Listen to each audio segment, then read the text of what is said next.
BSc और BSc BEd प्रथम वर्ष की इस ऑनलाइन क्लास में आप सभी विद्यार्थियों का हार्दिक स्वागत है। आज की इस ऑनलाइन क्लास का टॉपिक है रिप्रोडक्शन इन एगेरिकस। एगेरिकस में प्रजनन की विधियाँ कौन कौन सी प्रकार की होती है, इसके बारे में हम आज डिस्कस करेंगे। जैसा कि अन्य कवकों में जनन की प्रक्रिया संपन्न होती है, वो 3 विधियों के द्वारा होती है: कायिक जनन, अलैंगिक जनन और लैंगिक जनन। ठीक उसी प्रकार से एगेरिकस में भी कुल 3 विधियों के द्वारा जनन की प्रक्रिया संपन्न होती है। और वो कौन कौन सी हुई? कायिक जनन, अलैंगिक जनन और लैंगिक जनन। इससे पहले एगेरिकस की कायिक संरचना और उसकी टैक्सोनॉमिक स्थिति के बारे में बात की है। यदि आपको एगेरिकस की कायिक संरचना पढ़नी है तो गायत्री कॉलेज सांचौर की यूट्यूब चैनल पर अपलोड किए गए वीडियो को आप जरूर देखें और उसको देख सकते हैं। तो प्रारंभ करते हैं आज का टॉपिक। कायिक जनन के द्वारा एगेरिकस में जनन की प्रक्रिया संपन्न होती है। एगेरिकस के अंतर्गत एक कवक तंतु पाया जाता है, तो प्राथमिक प्रकार का, जैसा कि हमने इसकी कायिक संरचना के अंतर्गत पढ़ा था कि एगेरिकस में कुछ 3 प्रकार के माइसीलियम पाए जाते हैं, जिसको एक को प्राइमरी माइसीलियम कहते हैं, दूसरे को सेकेंडरी कहते हैं, तीसरे को टर्सरी माइसीलियम कहते हैं। तो जो प्राइमरी माइसीलियम होता है वो मोनोकैरियोटिक होता है या एक केंद्रिकीय, हम उसको कह सकते हैं। उसके बाद में द्विकेंद्रिकीय कवकजाल का निर्माण होता है और इसी द्विकेंद्रिकीय कवकजाल को हम द्वितीयक कवकजाल के नाम से जानते हैं। द्वितीयक कवकजाल के कई छोटे छोटे टुकड़े हैं, छोटे छोटे खंड, और इन खंडों को हम नाम देते हैं सरोप। क्या नाम देंगे? सरोप कहेंगे, सरोप या इनोकुलम कहते हैं। इन इनोकुलम को यदि हम जमीन के अंदर रोप देते हैं तो प्रत्येक एक इनोकुलम या सरोप एक नए कवक को निर्मित कर सकता है। तो इस कायिक जनन में किसको भाग लेते हैं? द्विकेंद्रकीय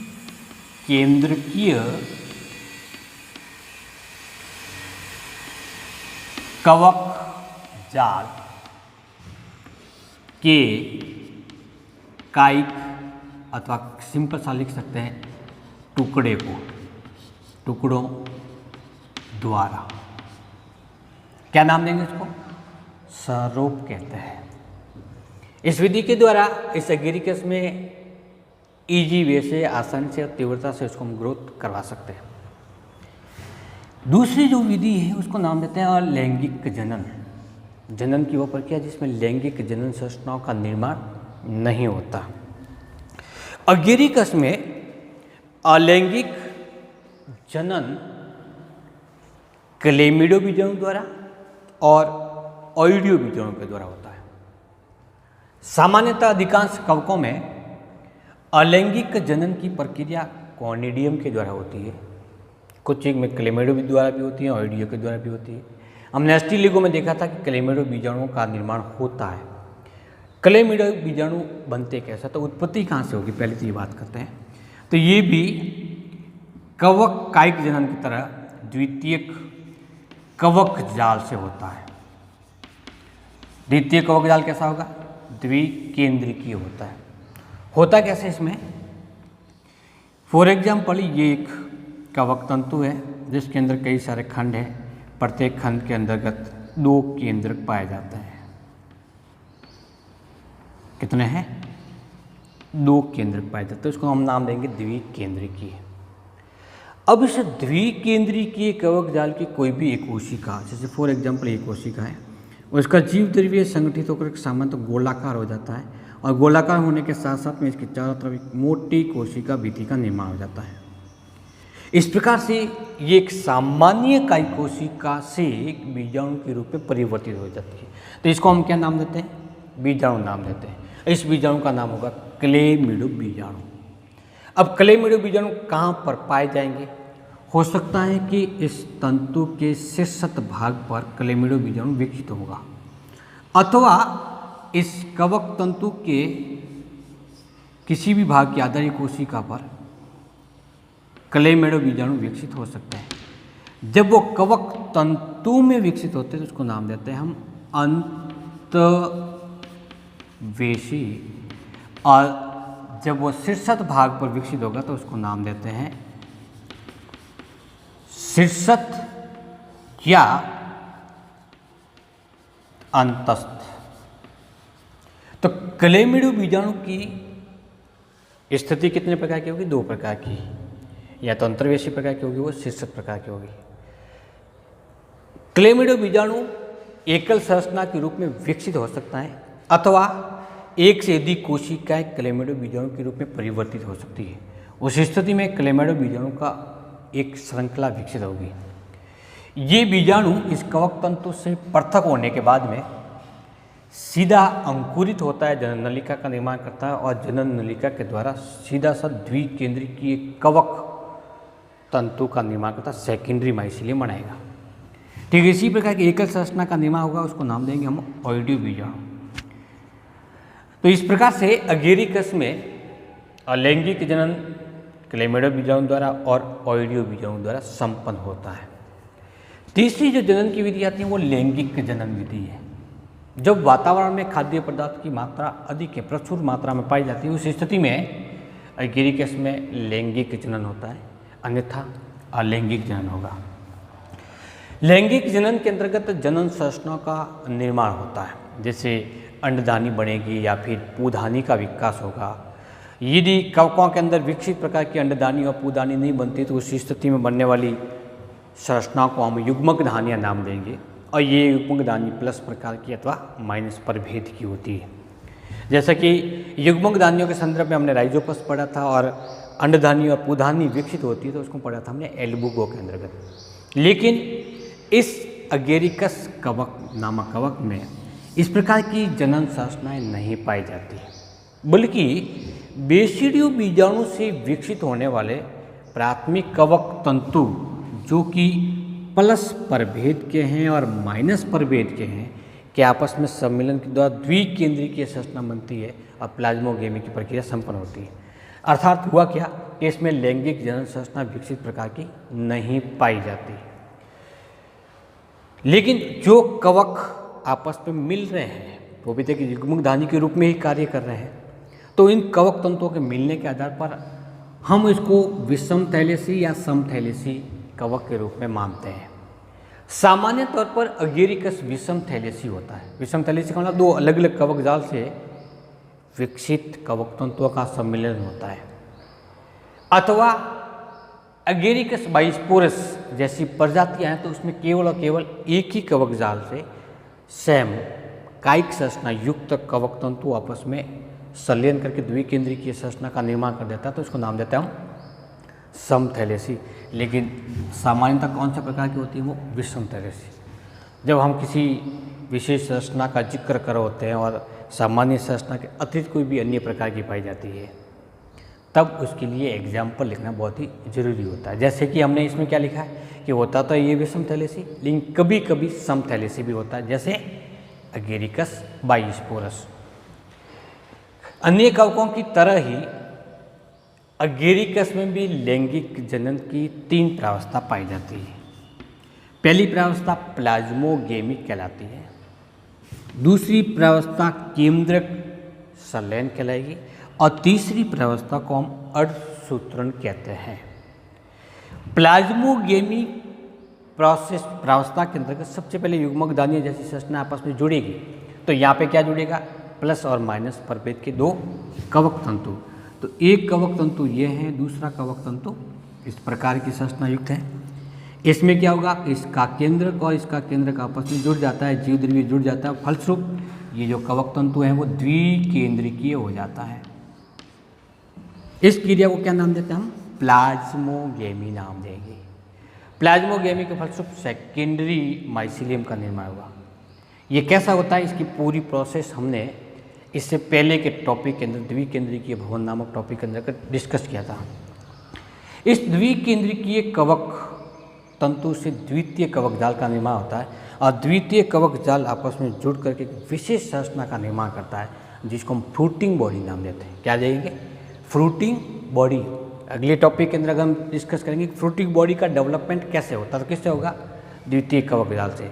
फ्रूटिंग बॉडी का निर्माण जब कंप्लीट हो जाएगा तो इसमें बेसिडियो कार्प बनेंगे और बेसिडियो कार्प के अंदर बेसिडियम बनेंगे।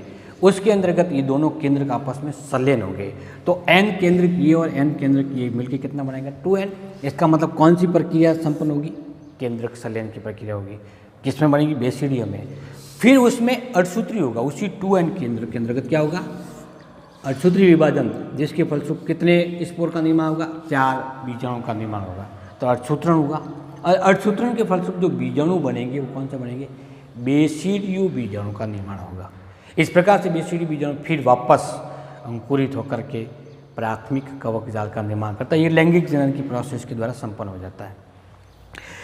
अगेरिकस में पाया जाने वाला लैंगिक जनन सामान्य कवकों के लैंगिक जनन से भिन्न है। किस प्रकार से? इसमें विशेष प्रकार के जनन संरचनाओं का निर्माण नहीं होता। और सेकंड नंबर, बीजाणु का निर्माण विशेष प्रकार की फ्रूटिंग बॉडी के अंदर होता है। अब फ्रूटिंग बॉडी क्या हुई? फ्रूटिंग बॉडी के रूप में जो जिस सत्रक को हम पढ़ते हैं, जिसको देखते हैं, जिसको कवक नाम दिया, वो जमीन के ऊपर इस प्रकार की फैली हुई संरचना है, ये भाग इसका फ्रूटिंग बॉडी कहलाता है। इस फ्रूटिंग बॉडी के अंदर पाए जाने वाला फर्टाइल जोन, जिसको गिल्स कहेंगे, इस गिल्स के अंतर्गत बेसिडियो स्पोर का निर्माण होता है। तो हमें इस लैंगिक जनन को कंप्लीट पढ़ने के लिए सबसे पहले प्लाज्मोगेमी के बाद में क्या पढ़ना है? Development of fruiting body. पहले फ्रूटिंग बॉडी को पढ़ेंगे, फ्रूटिंग बॉडी का डेवलपमेंट कैसे होता है, और उसके बाद में इसकी स्ट्रक्चर कैसे होती है और इसमें किस प्रकार से बीजाणु का निर्माण करता है। तो अब पढ़ते हैं इस फ्रूटिंग बॉडी का डेवलपमेंट कैसे होता है, किस प्रकार से संपन्न होता है। अगेरिकस में लैंगिक जनन के दौरान बीजाणु का निर्माण होता है, इसको बेसिडियो बीजाणु कहते हैं। इन बेसिडियो बीजाणु का निर्माण एक विशेष प्रकार की संरचना में होती है, जिसको बेसिडियम कहते हैं, और बेसिडियम फलनकाय में विकसित होते हैं। तो अगेरिकस में फलनकाय किस प्रकार से विकसित होता है, ये लैंगिक जनन की सबसे पहला पद है ये। तो पहले एक फ्रूटिंग बॉडी बनेगी, उस फ्रूटिंग बॉडी के अंदर बेसिडियम बनेंगे और बेसिडियम के बाद में फिर बेसिडियो स्पोर का निर्माण होता है। तो हम पहले पढ़ लेते हैं कि बेसिडियो कार्प अथवा फ्रूटिंग बॉडी का निर्माण किस प्रकार से होता था। डेवलपमेंट ऑफ फ्रूटिंग बॉडी होता कैसे? ये अगेरिकस का प्राइमरी माइसीलियम, प्राथमिक कवकजाल जिसे कहते हैं, ये सामान्य तौर पर एक केंद्रकीय होता है और भूमि की सतह में, निचली सतह पर जमा हुआ होता है। जहाँ पे ये स्थित होता है वहीं पर ये प्राथमिक कवक जाल से द्वितीय कवक जाल में परिवर्तित होता है। और द्वितीय कवक जाल कैसा होगा? द्विकेंद्रीय हो जाता है। जब इनको खाद्य पदार्थ बहुत अधिक मात्रा मिलता है तो अधिक मात्रा में खाद्य पदार्थों का अवशोषण करके ये लैंगिक जनन की क्रिया में प्रयुक्त होने वाले फ्रूटिंग बॉडी को निर्मित करता है। जब खाद्य पदार्थ की मात्रा अधिक होती है, जब खाद्य पदार्थ की मात्रा कम होती है, उस स्थिति में ये अलैंगिक या कायिक जनन के द्वारा जनन करता है। द्वितीय कवक जाल संगठित होकर के एक गांठनुमा संरचना का निर्माण करता है, जो सामान्य तौर पर श्वेत रंग की होती है। इसको हाइपल नॉट के नाम से जानते हैं। ये हाइपल नॉट प्रारंभ में एक गोलाकार संरचना होती है और जमीन की सतह के ऊपरी सतह के नीचे की ओर दबी हुई होती है। जब वातावरण के अंतर्गत नमी अधिक होती है, उस स्थिति में ये ग्रोथ करती है, जिसके फलस्वरूप भूमि की ऊपरी सतह टूट जाती है और ये ज़मीन से बाहर निकल जाती है। जब ये बाहर निकलती है तो छोटी सी गांठ के रूप में दिखाई देती है। इस स्टेज को बटन स्टेज के नाम से जानते हैं। जब वातावरण के अंदर नमी होती है, और नमी मोस्टली कब होती है? जब बरसात हो जाती है, तो बरसात के मौसम के अंदर इस प्रकार की संरचनाएं आसानी से आपको प्राकृतिक रूप से देखने को मिल सकती है। यदि हम अगेरिकस का कृत्रिम रूप से संवर्धन कर रहे हैं तो उस स्थिति में स्पोर को डाला, कुछ समय के बाद में अपने आप ही प्राथमिक कवक जाल द्वितीय कवक जाल बन जाएगा और आर्द्रता की उपस्थिति में छोटी छोटी गांठें निकलना प्रारंभ हो जाती है। इसको हम बटन स्टेज के नाम से जानते हैं। यदि वातावरण शुष्क है, तापमान में अधिकता है, उस स्थिति में ये बटन अवस्था तो बनेगी, लेकिन ये भूमि की ऊपरी परत को तोड़ नहीं सकती, फलस्वरूप जमीन से बाहर नहीं निकलेगी और आगे इसका विकास नहीं होगा। बटन स्टेज थोड़ी सी और ग्रोथ कर देती है। तो यह क्या, ये मूल रूप से कवक तंतु हैं जो सेकेंडरी माइसीलियम के हैं, ग्रोथ करके थोड़ी सी बड़ी हो जाती है। इस स्थिति में इसका अग्रभाग जो गोलाकार फूला हुआ है वो पाइलस का या सत्रक का निर्माण करता है, जबकि इसके नीचे वाला लंबा सा भाग है वो इस टाइप का निर्माण करता है, व्रंत बनाएगा। ये व्रंत को बनाने वाली प्रारंभिक कवकीय संरचना है। व्रंत और सत्रक के संधि स्थल पर, जहाँ पर दोनों आपस में जुड़े होते हैं, वहाँ पर छोटे छोटे कोष्ठकों का निर्माण होता है। इन कोष्ठक को प्रीलेमिलर चैम्बर के नाम से जानते हैं। प्रीलेमिलर चैम्बर बने क्यों? क्योंकि इस सत्रक के संधि स्थल पर पाए जाने वाले कवक तंतुओं में तीव्रता से विस्तार हुआ। विस्तार होने से ये एक दूसरे से दूर दूर फैल गए, फलस्वरूप चैम्बर का निर्माण हो जाता है।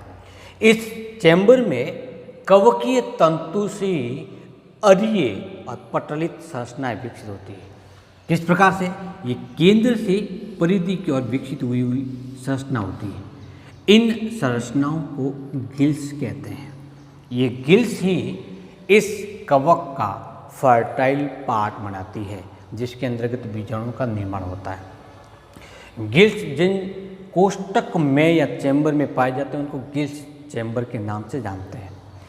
और यदि ग्रोथ हुई तो ऊपर वाला शेष भाग सत्रक का निर्माण करता है, वो फैलता है। लेकिन इस प्रारंभिक स्टेज में जहाँ पे गिल्स बने, गिल्स के बाहर की ओर ये भाग जो सत्रक का है वो इसके व्रंत से जुड़ा हुआ है। यहाँ पे भी जुड़ा हुआ है, यहाँ पे जुड़ा हुआ है। इस स्ट्रक्चर को विलम नाम देते हैं। क्या नाम देंगे? विलम, जो कोष्ठक के सबसे बाह्य भाग से ठीक इस प्रकार की स्ट्रक्चर है, तो ये जो भाग बना हुआ वो विलम बनाता है। इसके मध्य भाग में क्या है? इसके कोष्ठक है, और कोष्ठक के अंदर अरीय संरचना क्या पाई जाती है? गिल्स पाई जाती है। धीरे धीरे व्रंत की लंबाई में वृद्धि होने से इस सत्रक की संरचना बड़ी हो जाती है, फ्रूटिंग बॉडी बड़ी हो जाती है। इसके साथ साथ में सत्रक परिधीय क्षेत्र में तीव्रता से ग्रोथ करने के कारण ये विलम क्षेत्र से टूट जाता है, और टूटती एक छतरी के समान संरचना का निर्माण जाता है। जिस प्रकार से छतरी खुलती है उस प्रकार से ये भी यहाँ से खुल जाता है, और खुलने के बाद में एक पूर्ण विकसित फ्रूटिंग बॉडी का निर्माण हो जाता है। अब इस फ्रूटिंग बॉडी के जो ऊपरी भाग सत्रक है, उसका ऊपरी भाग तो होता है उत्तलाकार और निचली सतह होती है वो अवतलाकार होती है। गिल्स जो कि फर्टाइल क्षेत्र है वो कहाँ पाए जाते हैं? निचली सतह पे पाए जाते हैं, अवतलाकार। कैसे पाए जाएंगे? ये केंद्र से परिधि की ओर विन्यासित होते हैं। आसानी से आपको पटलित संरचनाएं दिखाई दे सकती है। विलम व्रंत के जिस भाग से जुड़ा हुआ था, सत्रक के पूर्ण रूप से खुलने के बाद में इस विलम का कुछ अवशेषी भाग इस व्रंत पर एक वलय के रूप में शेष रहता है, अवशेष संरचना के रूप में पाया जाता है। ठीक इस प्रकार के स्ट्रक्चर को, इसको हम एन्यूल्स या वलयिका कहते हैं। इस प्रकार से आर्द्रता की उपस्थिति में एक श्वेत रंग की स्पष्ट सतरिकाकार संरचना बनती है, जो कि कवक का फ्रूटिंग बॉडी कहलाती है। तो इस प्रकार से 2 से 3 दिनों के अंतर्गत या कभी कभी 4 दिनों के अंतर्गत जब आर्द्रता अधिक होती है तो आसानी से और तीव्रता से एक विकसित फ्रूटिंग बॉडी का निर्माण हो जाता है। नेक्स्ट क्लास में हम डिस्कस करेंगे इस फ्रूटिंग बॉडी की स्ट्रक्चर कैसी होती है। तो पहले तो देखेंगे इसकी आउटर स्ट्रक्चर, और उसके बाद में इसके इंटरनल स्ट्रक्चर के बारे में डिस्कस करेंगे कि इस टाइप की स्ट्रक्चर कैसी होती है और सत्रक की संरचना किस प्रकार से होती है। थैंक यू, नमस्कार।